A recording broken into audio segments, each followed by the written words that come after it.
Hey again, this is Andy and Sam with your Week 7 NFL wrap-up. We will go ahead and start off with the Thursday night game, which featured the Steelers versus the Bengals. This was the over 40 battle of Aaron Rodgers and Joe Flacco. And in a bit of a surprise, the Joe Flacco-led Bengals beat the Steelers 33-31 in a close, wildly entertaining game where the Bengals offense did what we thought they might do all along when they had Joe Burrow, which was score a lot of points, be explosive. Chase Brown, T. Higgins, and Jamar Chase all had really solid games. Steelers defense struggled to keep up with them. So 33-31, Bengals improved to 3-4. Steelers dropped to 4-2. Sam, what do you got? Well, I think that the Bengals trading for Joe Flacco was definitely a good move. It looked like that their season was going to be over with Jake Browning, but then Joe Flacco has been doing very good for them. So I would say that was a very good trade for them. Yeah, and you gotta think the Bengals are going to be 4-4 because they get the Jets this week at home. They'll be right in the thick of things, whereas the Steelers are going to be hosting the Packers as Aaron Rodgers welcomes his former team into town. That should be an entertaining game this week. We'll have more on that next week when we do the wrap-up. All right, let's move on to the Sunday games. I hesitate to start with this one, but since this is our favorite teams, a historic game, I think is the way you can describe it, is the Giants blowing multiple massive leads. They held the Broncos off the scoreboard for the first three quarters entirely and had a 19-0 lead at that point. And somehow gave up 33 points in the fourth quarter to lose to the Broncos. And, the debate is, did the Broncos just have a great comeback or did the Giants collapse? And I think, yes, the Broncos had to do their part, but unequivocally the Giants absolutely collapsed. And it honestly started early on because the Giants coaching staff has no idea how to handle kicking.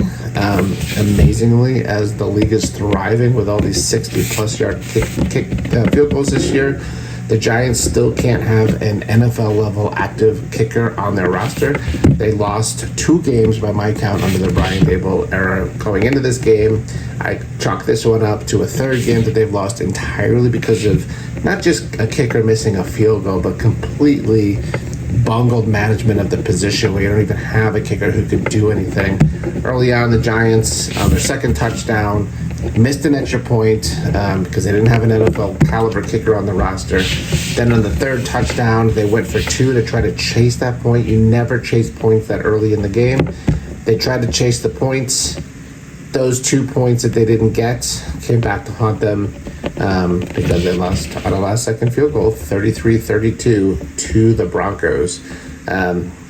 Jackson Dart seems like there's something exciting there, but as long as Brian Daboll is his coach, it's not going to happen for the Giants. And the more that Daboll gets to mess with Jackson Dart, the more likely it is that Jackson Dart's career will get ruined.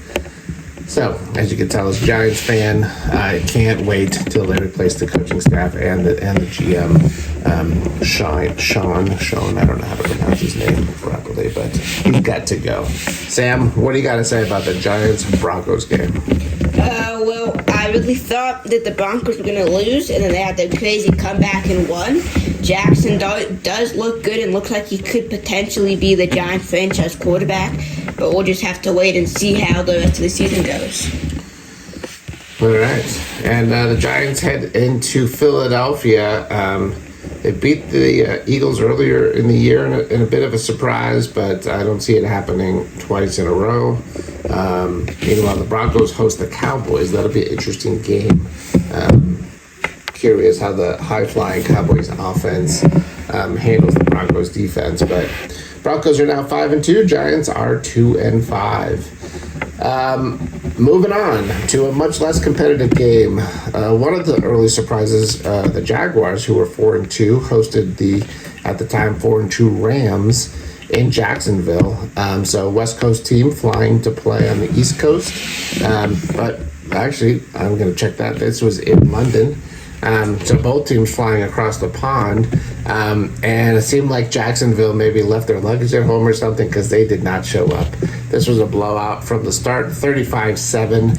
Rams improved to 5-2. Matthew Stafford threw for 5 touchdowns. This was ugly and solidifies in my mind that the Rams really are one of the top contenders for the Super Bowl this year. And for whatever momentum Jacksonville had, which was really defensive led, it didn't happen here. They lose 35-7 to drop to 4-3. Sam, anything you want to add there? Well, I think notably this game was, I believe, Travis Hunter's first touchdown of the year and of his NFL career.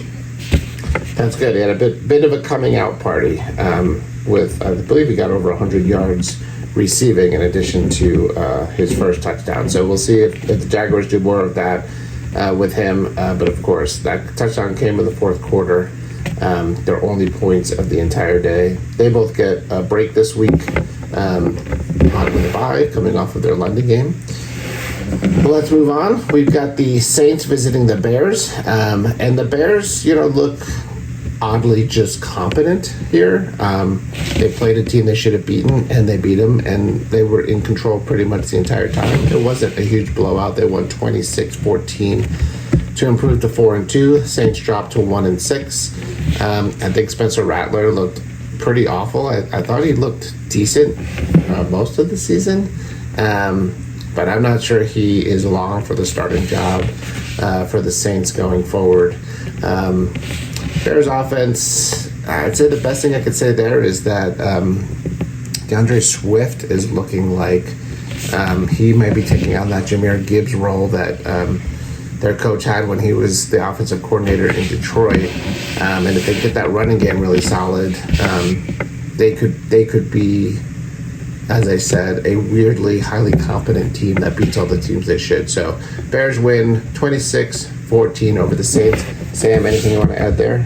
Well, the Bears look good, and if I had to choose one surprise team to make the playoffs as like the 7th seed, I wouldn't be surprised if the Bears make it.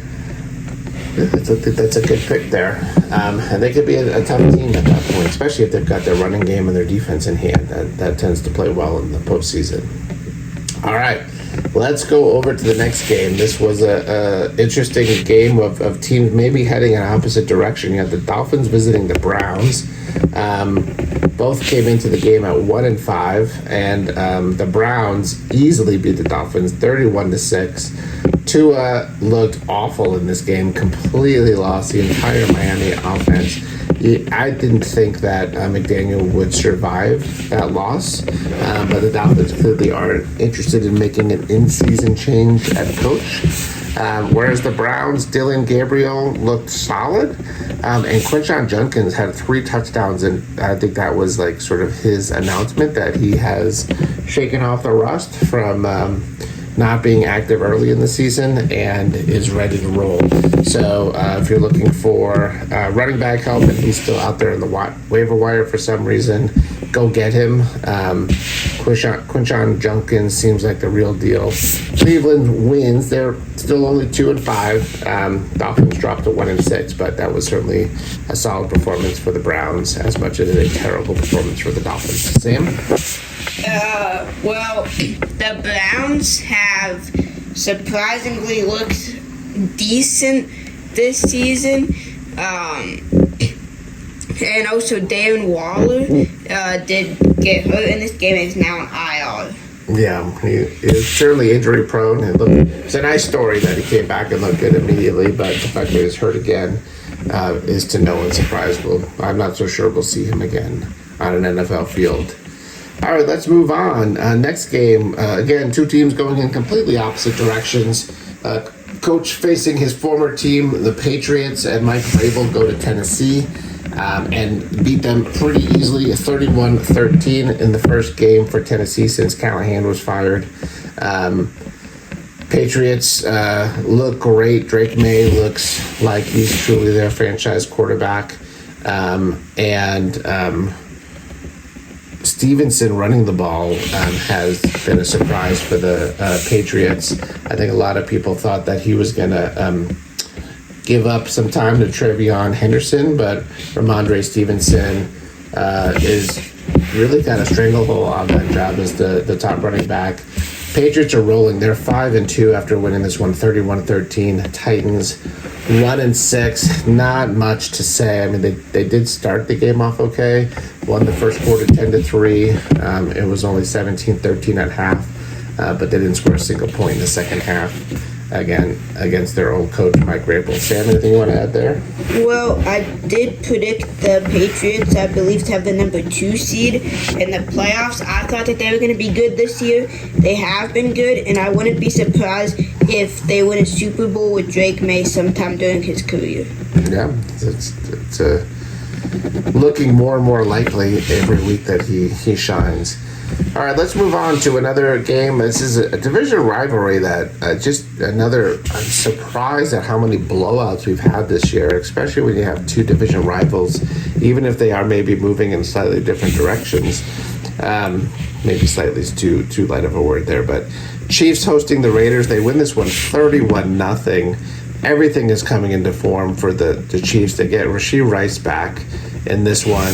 He got 2 touchdowns. Patrick Mahomes is playing amazingly good football right now, despite a slow start and only being 4-3 at this point. I think the Chiefs, in my mind, are the best team in the AFC right now, with the Bills struggling, Lamar Jackson and the Ravens being sort of a non-factor entirely.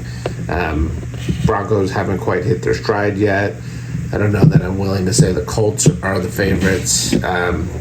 I think the Chiefs right now are the top team in the AFC, and maybe they just need to go through a period of adjustment, but the Pete Carroll era in Las Vegas isn't working well. I think Geno Smith may have finally reached that point where he is going down the Russell Wilson pathway where it's just no longer effective. Maybe Tom Brady is confusing everyone with whatever he's doing as the partial owner, but total, complete annihilation. 31-0. Sam? Well, the Chiefs look good, and I believe Patrick Mahomes is probably the MVP frontrunner as of this moment. I like that pick. I think that's a very strong probability that he might be the MVP. All right, at least in the AFC. I've got some ideas in the NFC. We'll get to that as we go further down the list here.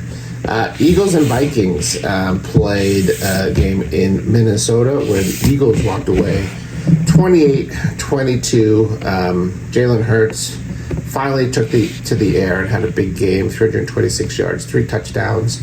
Vikings, they hung around all game, but just couldn't get the stop that they needed defensively. And I think they're really trying to figure out who their quarterback is.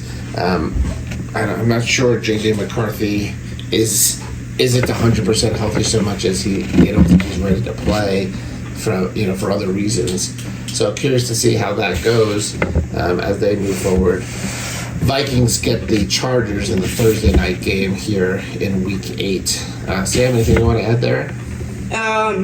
Well, I know that we are currently talking about this week, but I do think it is notable to mention that Carson Wentz did get hurt in this week's Thursday night game.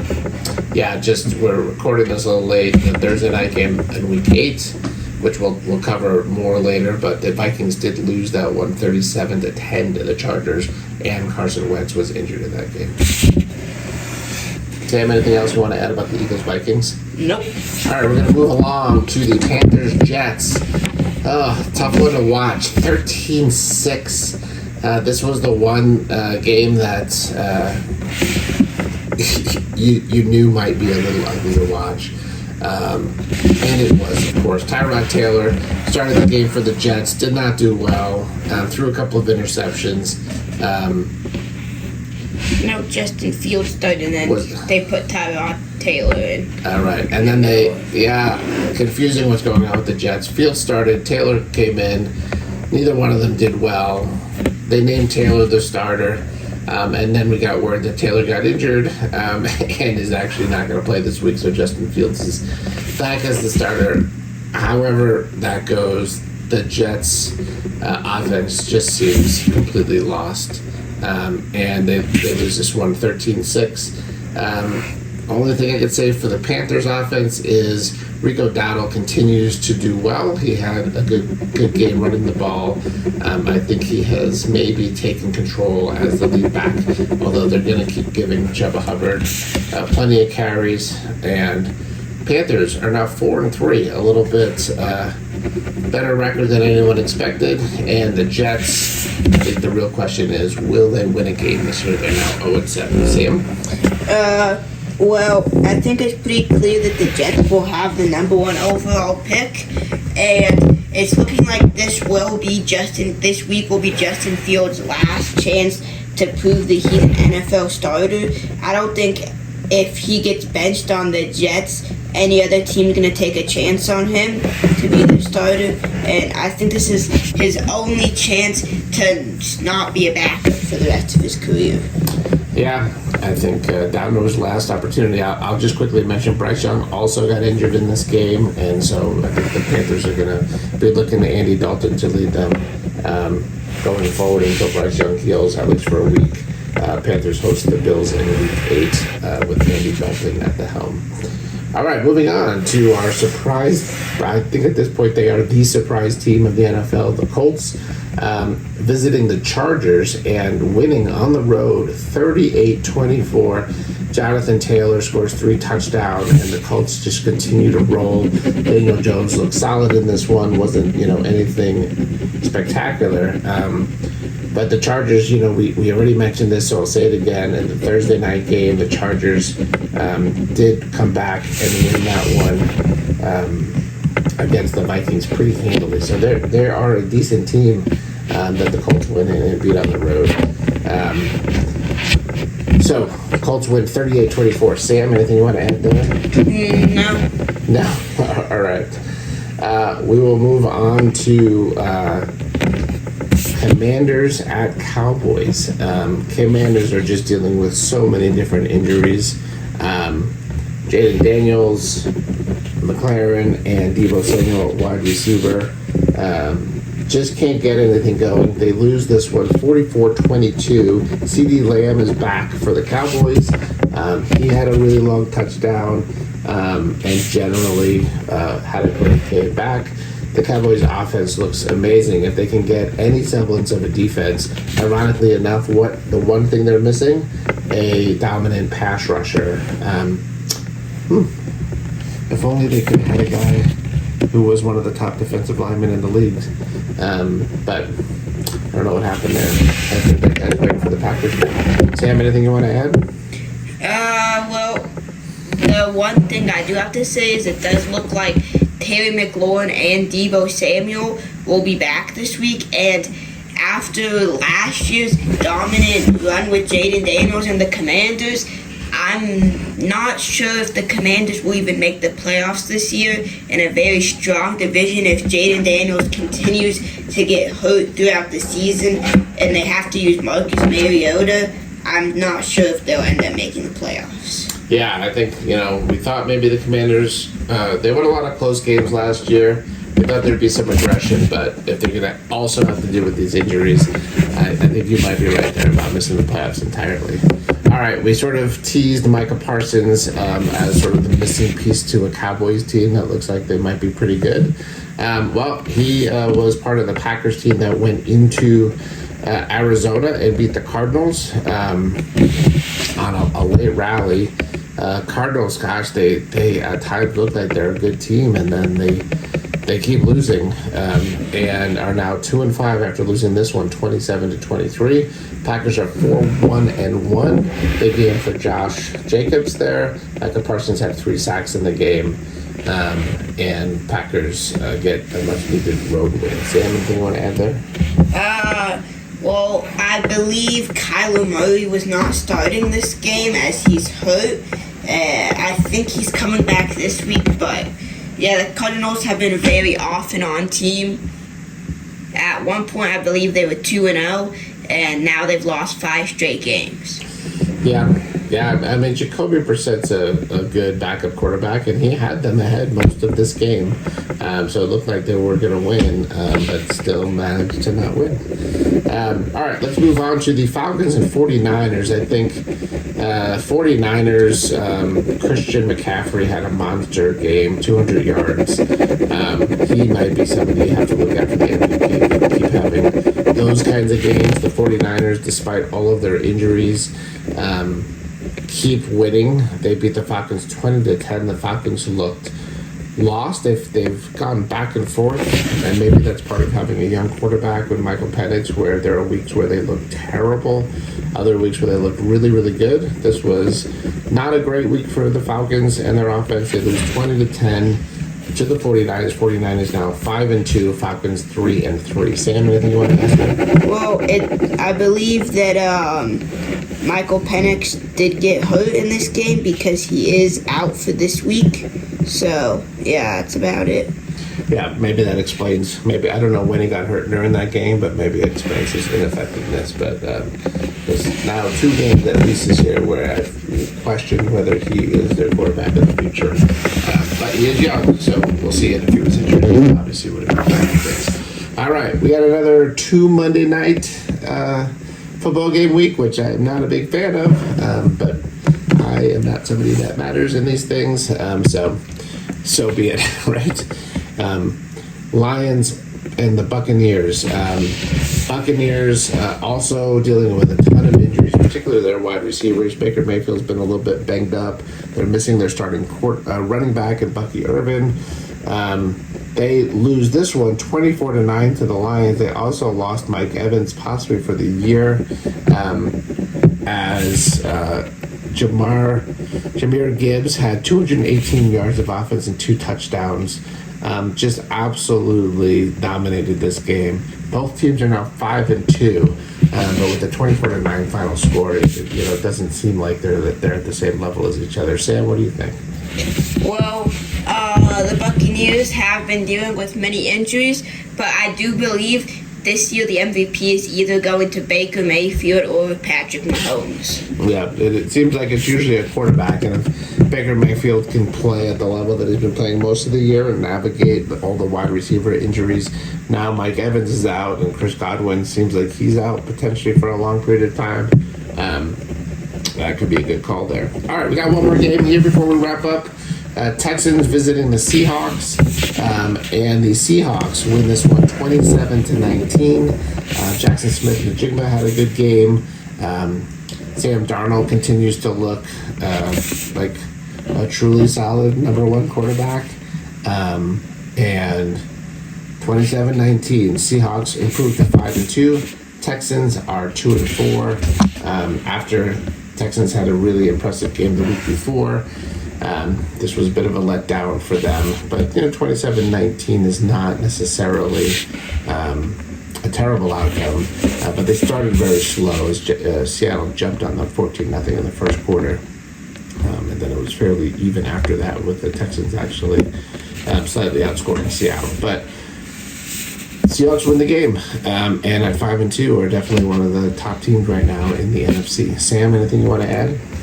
Well, Sam Darnold looks good, and I believe Will Anderson Jr. got his first career touchdown on a fumble recovery for a touchdown. All right. Good random fact that we're going to end on right here. So thanks for sticking with us here for the Week 7 recap. Hope you enjoy all the Week 8 action coming up tomorrow. And we'll try to get in a little bit earlier next week so that we can bring you the recap of Week 8. And let's hope the Giants don't break all of our hearts again with another collapse. All right, Sam, any last words? Nope. All right. That's it for We Talk Sports. Andy and Sam signing off. Thanks. Bye.